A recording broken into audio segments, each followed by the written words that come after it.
শুদ্ধ সোনায় সাজো হে নিরুপমা। শুদ্ধতার স্বর্ণ মন্দির Kalika jewellers, Agartala.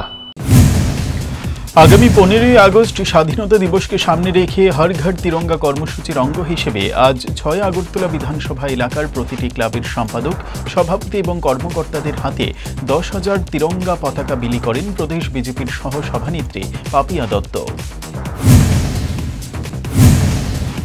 Agartala rail station থেকে এক নাবালক যুবক জোরপূর্বক এক নাবালিকাকে বিভিন্ন প্রলোভন দেখিয়ে ব্যাঙ্গালোর নিয়ে যাওয়ার চেষ্টা করে, কিন্তু বিশ্ব হিন্দু পরিষদ বজরং দলের কার্যকর্তারা নাবালক যুবক এবং যুবতীকে আটক করে জিআরপি থানার পুলিশের হাতে তুলে দেয়।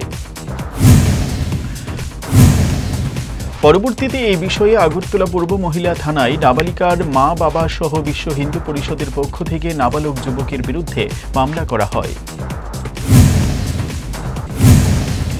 ট্রাম্প প্রশাসন বিশ্বজুড়ে বাণিজ্য যুদ্ধের অঙ্গ হিসেবে গত 6 মাস ধরে ভারতকে লক্ষ্য করে একের পর এক শুল্ক হামলা ও বারবার অপমানজনক আচরণ ও মন্তব্য করার পরিপ্রেক্ষিতে সিপিআইএমএল এর পক্ষ থেকে উদয়পুর থানা কর্নারে অনুষ্ঠিত হয় এক সভা। বক্তব্য রাখেন দলের রাজ্য সভাপতি পার্থ কর্মকার ও গোমতী জেলা সম্পাদক গোপাল রায়।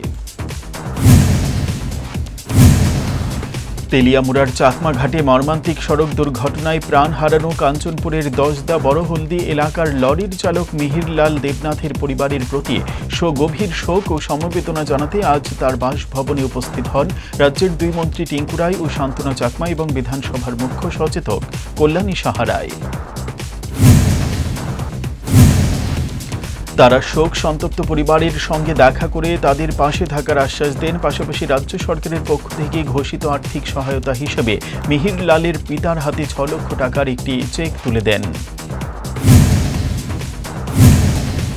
মন্ত্রী বিকাশ দেববর্মা আজ প্রজ্ঞা ভবনে 11তম জাতীয় তাঁত দিবস উপলক্ষে এক কর্মশালার উদ্বোধন করেন। তিনি বলেন, তাঁত শিল্প দেশের সমৃদ্ধ ও বৈচিত্র্যময় সাংস্কৃতিক ঐতিহ্যের প্রতীক এবং গ্রামীণ ও আধা গ্রামীণ অঞ্চলে জীবিকার একটি গুরুত্বপূর্ণ উৎসব।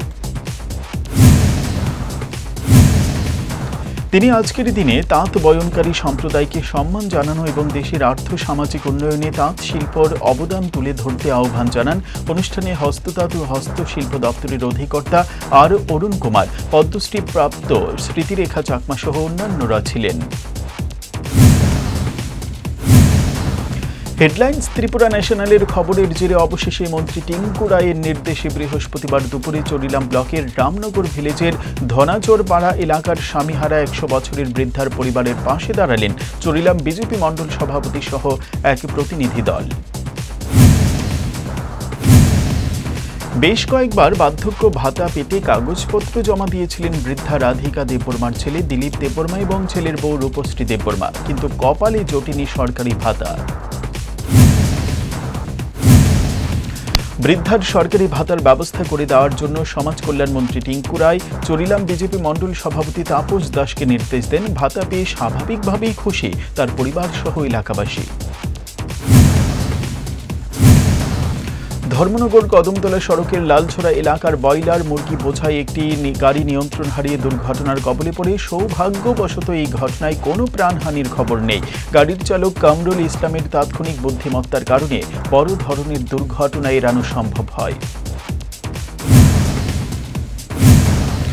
ঊনকোটি জেলার আইন শৃঙ্খলা পরিস্থিতি নিয়ে প্রশ্ন তুললেন বিধায়ক বীরজিৎ সিনহা। আজ সাংবাদিকদের মুখোমুখি হয়ে তিনি দাবি করেন, জেলার নিরাপত্তা ব্যবস্থা সম্পূর্ণ ভেঙে পড়েছে এবং প্রশাসনের দায়িত্ব জ্ঞানহীন মনোভাবের কারণে সাধারণ মানুষের মধ্যে আতঙ্ক বাড়ছে। তিনি জানান, এই পরিস্থিতি নিয়ে তিনি রাজ্য পুলিশের ডিজির কাছে লিখিতভাবে জানাবেন এবং ঊনকোটি জেলায় আইন শৃঙ্খলা ফেরাতে দ্রুত পদক্ষেপ গ্রহণের দাবি জানাবেন। প্রশাসনের চূড়ান্ত গাফিলতি এবং ব্যর্থতায় লরির চালক মিহির দেবনাথের মৃত্যু হয়েছে, এমনটাই অভিযোগ তুলে জেলা শাসকের অফিসের সামনে বিক্ষোভে সামিল হয়েছে সিআইটিইউ। সিটু নেতা মানিক দে বলেন, কোটি কোটি টাকা খরচ করে দুর্যোগ মোকাবেলা দপ্তরের বিজ্ঞাপন দেওয়া হয়ে থাকে, কিন্তু একজন লরির চালককে উদ্ধার করতে পারেনি। তিনি দাবি করেন, মিহিরলাল দেবনাথের মৃত্যুর ঘটনার সুষ্ঠু তদন্ত করা হোক। আগামী 9 আগস্ট শনিবার রাখি পূর্ণিমা। রাখি বন্ধন উৎসবকে ঘিরে ইতিমধ্যেই বাজারে চলে এসেছে বিভিন্ন ধরনের রাখি। মহারাজগঞ্জ বাজারে ক্রেতা বিক্রেতার মধ্যে রাখি উৎসবকে ঘিরে রয়েছে তৎপরতা। বেলোনিয়া মহকুমা প্রশাসনের উদ্যোগে স্বাধীনতা দিবস উদযাপন উপলক্ষে শহরের বিভিন্ন বাজারগুলিতে প্লাস্টিক বিরোধী অভিযান চালানো হয়। মহকুমা শাসক দেবাশিস দাস জানান, প্রতিদিন অফিসের পরে সন্ধ্যায় বিভিন্ন বাজারগুলিতে অভিযান চালানো হচ্ছে। সাতচাঁদ পঞ্চায়েত সমিতি মৎস্য সাব কমিটি এবং সাতচাঁদ মৎস্য দপ্তরের উদ্যোগে সাতচাঁদ ব্লক এলাকার মৎস্য চাষীদের মাছের পোনা বণ্টন করা হয়। পঞ্চায়েতের তরফে জানানো হয়েছে, বন্যায় যারা ক্ষতিগ্রস্ত হয়েছেন তারা যাতে পুনরায় মাছ চাষ করে তাদের জীবিকা অর্জন করতে পারে, সেই লক্ষ্যে এই উদ্যোগ গ্রহণ করা হয়েছে।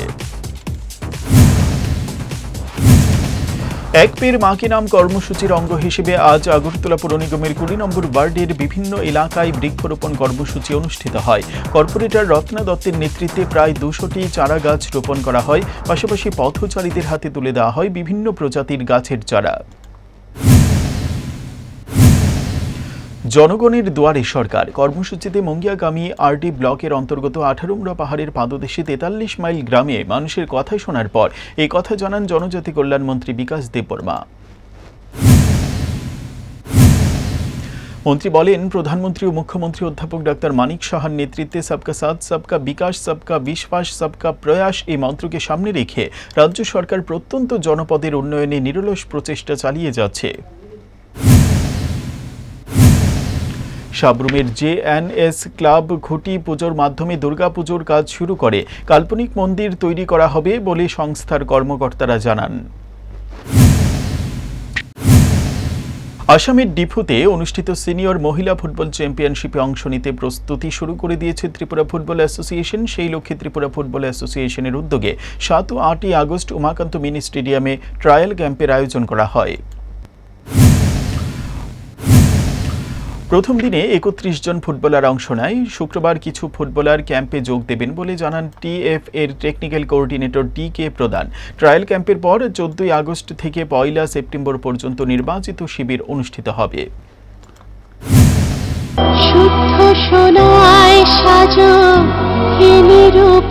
শুদ্ধতার স্বর্ণ মন্দির কালিকা জুয়েলার্স আগরতলা।